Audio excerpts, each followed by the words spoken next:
Hello my dear students. In this video I am going to prove Cartesian extension theorem, which is a very important theorem in measure theory. But to prove that theorem we need some important terms, definitions. So first of all I am discussing those terms or those definitions. So in that sequence, first definition is algebra or Boolean algebra. So a collection A, we are making this collection because it is a family, so we give this a special notation of subsets of a set X is called an algebra of sets or a Boolean algebra if number one, AB belongs to A imply U, A union B belongs to A belongs to A imply U, A complement belongs to A, and for any two sets A, B belong to A imply U, A intersection B also belongs to A. So if these three conditions are satisfied, then we say that this collection A, which is the collection of subsets of a set X, then this collection is known as the algebra or the Boolean algebra. So next definition is sigma algebra. In sigma algebra, basically it is an algebra of sets, but due to this sigma, we are talking about the countable collection.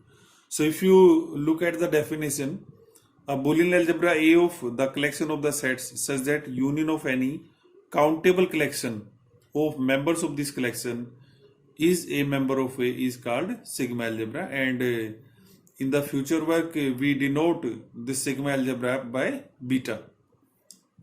Okay, so the basic difference between this algebra and the sigma algebra is that in that we are taking the finite union, but here finite collection you say, and here we are taking the countable collection, because countable collection can be finite or it can be countable infinite, or you say innumerable or denumerable. Okay, so next definition is outer measure. So definition of outer measure is what? An extended real valued set function. Basically when we talk about the set function, so you must remember that those functions whose domain is class of sets, then it is known as the set function. Mu star defined on all subsets of a space X is called an outer measure if it satisfies the following. Number one, mu star phi equal to 0. Number two, if A contained in B, then mu star A less than equal to mu star B. And last is second property is known as monotonicity. And if E contained in union EI, then mu star E less than or equal to sigma equal to 1 to infinity mu star EI. It is known as the subadditive property. Okay. So if these three conditions are satisfied for any extended real valued set function, then we say that it is the outer measure on a space X. So dear students, in the next, if we look at the next definition,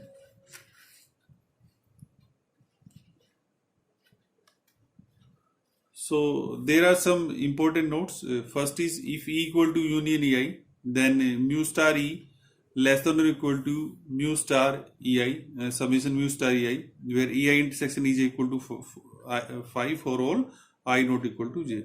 That means to say if E is the countable union of these EIs, where EIs are disjoint, they are mutually disjoint, then mu star E less than or equal to summation I equal to 1 to infinity mu star of EI. And we say that the outer measure mu star is finite if mu star X is less than infinity. Okay. Next definition is complete measure space. So a measure space X beta mu is said to be complete if beta consists of all subsets of sets of measure 0. So it is a theoretical definition, but I have written here in the mathematical form also that because we are saying that a measure space X beta mu is said to be complete if beta consists of all subsets of sets of measure 0. So we are taking, suppose if B belongs to beta and mu of beta equal to 0. And if suppose A is the subset of B, then this A must belong to B. Then we say that this measure space is the complete. Because we are saying beta consists of all subsets of sets of measure 0. Because this A is the subset of B and this set B is having measure 0. And if A belongs to beta, then we say that this measure space is complete. So next definition is measure on an algebra. So look at the definition. By a measure on an algebra, we mean a non-negative extended real valued set function mu defined on algebra A of sets such that mu of I equal to 0. Second one is if AI is a disjoint sequence of sets in A, where this union AI also belongs to A, then mu of union AI is equal to summation I equal to 1 to infinity mu of AI. So it is known as the countably additive property. Thus, a measure on an algebra A is a measure if and only if A is a sigma algebra. Why we are saying sigma algebra? Because we are taking here the countable union, and this countable union also is belonging to A. That's why we are saying it as the measure on algebra A is a measure if and only if A is a sigma algebra. So we have to make use of these terms and conditions to prove that Cartesian extension theorem.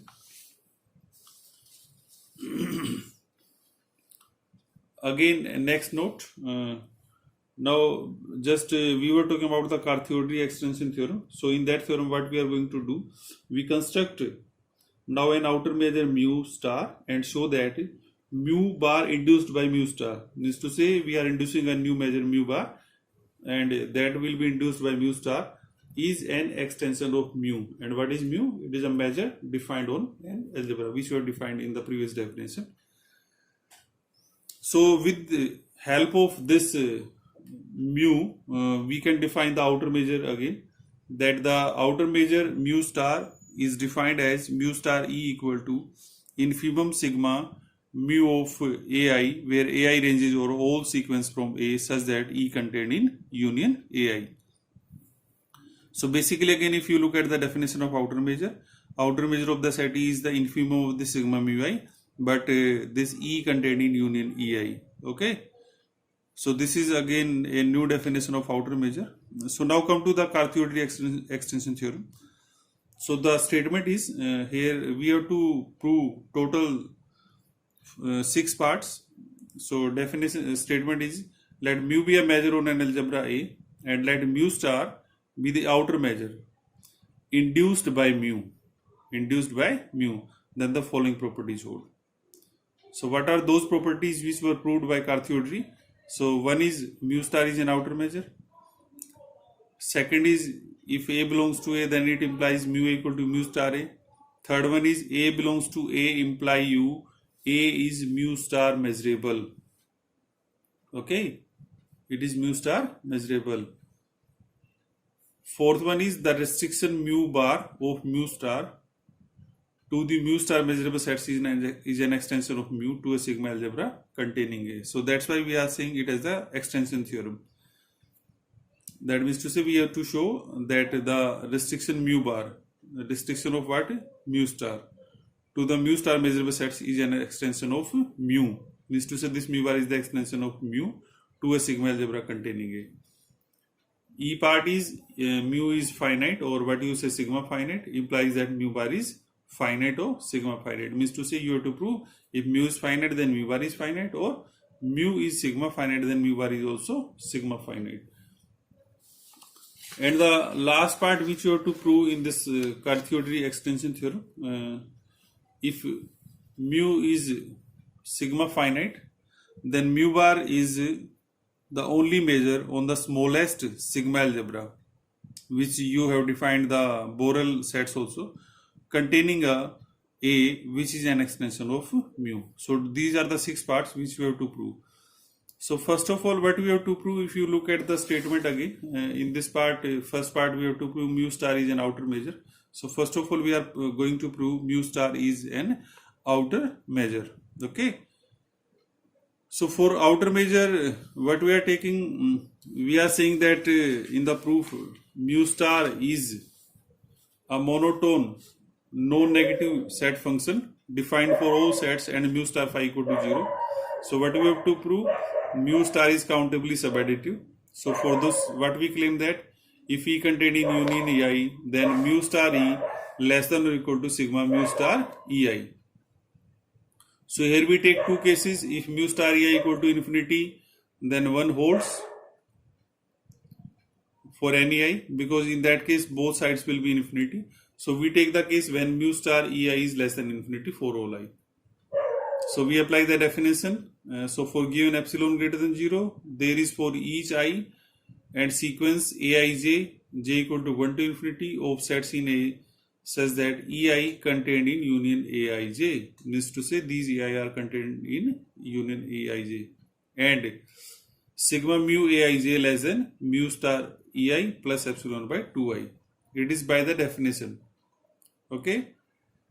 So if you look at 2, because ei contained in union aij, so look at this, because what we are saying, ei contained in union eij, and here e contained in union ei. So what we can say that e contained in union ei and ei's are contained in union aij. So it will become union I comma j equal to 1 to infinity aij. That's why mu star of e less than or equal to sigma I comma j equal to 1 to infinity mu of aij. But this sigma mu aij is less than mu star ei plus epsilon by 2i. So we put the value from here 3, that less than sigma equal to 1 to infinity mu star ei plus epsilon by 2i. So what you get? Because now if you look at this summation, it is sigma 1 by 2i it is again a GP series with common ratio 1 by 2. It is an infinite GP series. So when we find the sum of this infinite GP series, we get this sum as 1. So it is sigma equal to 1 to infinity mu star ei plus epsilon. But because epsilon greater than is arbitrary, that's why we can say that mu star e less than or equal to summation I equal to 1 to infinity mu star ei. So this was the first part in the Cartesian extension theorem, which we have to prove that mu star is an outer measure. So now come to the next part, in which we have to prove that if you look at the second part, if A belongs to A, then it implies mu A equal to mu star A. Okay. So here I have written that to prove A belongs to A implies mu A equal to mu star A. So we start by that. We know that if A belongs to A and if AI is any sequence of sets in A such that A contained in this union AN, then mu A less than equal to sigma mu AN. It is a countable subadditive property. But sigma mu AN is less than mu star A plus epsilon. Why? Because by the definition of mu star is equal to infimum sigma mu of AN. But again, epsilon greater than 0 is arbitrary. That's why we can write it as mu A less than equal to mu star A. But because by definition, because mu star is the infimum of this sigma mu AN, that's why mu star A is less than equal to mu of A. So when we combine these two parts, we get mu A equal to mu star. So it was the second part of Cartesian extension theorem. In the third part, if you look at the statement of third part again, in this we have to show that A is mu star measurable. Third part is A is mu star measurable. So we prove the C part. To prove if A belongs to A, then A is mu star measurable. So dear students, you know the definition of measurable set, that we say that A set A is measurable if mu star E is equal to mu star intersection A plus mu star intersection A complement. But less than equal to part was true by default. So that's why we only prove this greater than or equal to part for any set E belonging to R. Then we say that this set A is measurable. And because mu star measurable, we are taking here outer measure mu star. Okay, so to prove this, because we are talking about every set E belonging to R, so we are considering E any arbitrary set with finite outer measure, and epsilon greater than 0 any arbitrary positive number. Then again, by definition, there exists a sequence AI from A such that E contained in union AI and sigma mu AI less than mu star E plus epsilon. So now we are applying the additivity of mu on A. We can write this mu of AI is equal to mu of AI intersection A plus mu of AI intersection A complement. If we take summation both sides, we get summation I equal to 1 to infinity mu AI equal to summation I equal to 1 to infinity mu AI intersection A plus summation I equal to 1 to infinity mu AI intersection A complement. So we combine 1 and 2, because in 1 what we were having mu AI less than mu star E plus epsilon.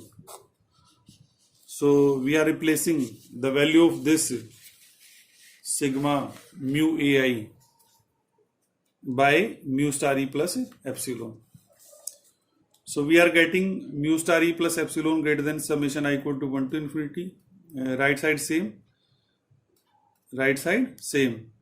But this first value is greater than mu star intersection A. Second value is greater than mu star intersection A complement, because if we look at this E intersection A, E was contained in union AI, that's why E intersection A contained in union AI intersection A. And because this A is independent of union, so we can take it inside the union. So we can write it as union I equal to 1 to infinity AI intersection A. And similarly, we can write intersection A complement contained in union I equal to 1 to infinity A intersection A complement. That's why we have written this is greater than mu star intersection A and this is greater than mu star intersection A complement. So again, this epsilon greater than 0 is arbitrary. That's why we can say that mu star E greater than or equal to mu star intersection A plus mu star intersection A complement. Again, so by definition of measurable set, what we can say that this A is mu star measurable, because this condition holds for any arbitrary set E belonging to R. Okay. So it was the third part.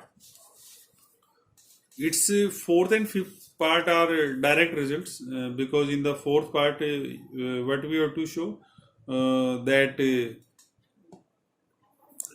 look at the statement again, D part, that the restriction mu bar of mu star to the mu star measurable sets is an extension of mu to a sigma algebra containing A. And in the E part we have to show that mu is finite, then mu bar is finite, and if mu is sigma finite, then mu bar is also sigma finite. So we are talking about this, that this restriction mu bar of mu star is an extension of mu to a sigma algebra containing A. So in this what we have to do, because in the part B we have shown that mu A equal to mu star A, and in part we have seen that A is mu star measurable where A belongs to A.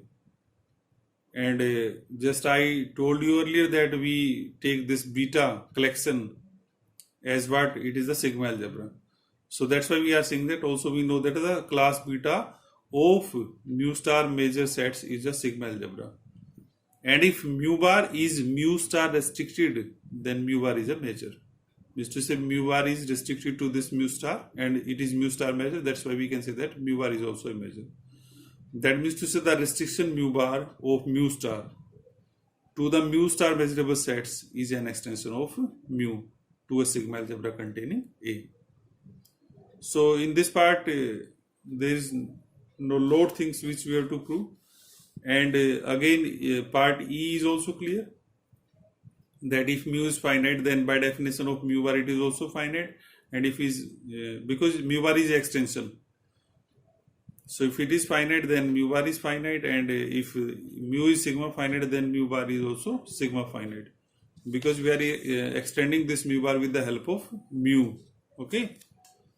So now the main, the last sixth part which we have to show, again look at the statement of sixth part. In the sixth part what we have to show, if mu is sigma finite, then mu bar is the only measure on the sigma algebra containing A which is an extension of mu. Means to say this mu bar is an extension of mu and it is only the measure on the smallest sigma algebra. Okay. So to prove this part F, what we do, just we have written here also, to prove this, let beta be the smallest sigma algebra containing A, and we are taking mu1 another measure on beta such that mu1 equal to mu E for E belonging to A. So what we prove, if we can prove that mu1 equal to mu bar A, because this mu bar was the extension and we have to prove it is only measure, that's why we show mu1 equal to mu bar A for A belonging to beta. So dear students, in this we use some results and definitions. So we are saying since mu is sigma finite, so we can write x equal to, due to this sigma finite collection, union I equal to 1 to infinity ei, where ei belongs to A, ei intersection A is A equal to phi, means these are mutually disjoint, and mu ei is less than infinity. Means to say its mu measure is finite, where y is going from greater than equal to 1 but less than infinity. Means to say we are taking any finite value. So for a belonging to beta, then we can write a equal to union I equal to 1 to infinity a intersection ei. A equal to union I equal to 1 to infinity a intersection ei. So when we take mu bar measure, so what we get? Mu bar a equal to it will become summation I equal to 1 to infinity mu bar a intersection ei. And if we take mu1 measure, so again we take the same case, mu1 equal to summation I equal to 1 to infinity mu1 of a intersection ei. So that's why what we have to prove, mu1 a equal to mu bar a for a belonging to beta. That's why we are saying that if we just prove that mu1 a equal to mu bar a for a belonging to beta whenever mu bar a is less than infinity. So this is the extra condition. Means to say, instead of proving whole, if we take mu bar a is less than infinity and we prove this result, then our result will be proved. That's why, because we are talking about the case mu bar a less than infinity, so we are taking a belong to beta with mu bar a less than infinity. So because again we are taking given epsilon greater than 0, there are ei belong to a, just we have discussed in this same part f, 1 less than equal to I less than infinity, a contained in union ei, and mu bar union I equal to 1 to infinity less than or equal to, because this mu bar is the extension, so mu bar union ei is less than equal to summation I equal to 1 to infinity mu of ei, because we are taking extension by the mu, so it is mu bar, it is mu less than mu bar a plus epsilon, we take it as 2. Okay, it is the by definition again that this mu of ei less than mu bar a plus epsilon. But here we are taking a contained in union ei, a contained in union ei. That's why what we can say that, but a contained in union ei implies that mu1 a less than equal to mu1 of this union ei, and by countable subadditive property it will be less than or equal to summation I equal to 1 to infinity mu1 of ei. Okay, and this mu1 of ei is what?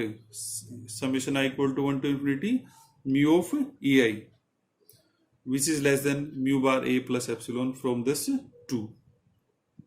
So basically what we get, mu1 a less than mu bar a plus epsilon, and what we are saying, this epsilon greater than 0 is arbitrary. Epsilon greater than 0 is arbitrary. That's why what we can say that this mu1 a is less than or equal to mu bar a.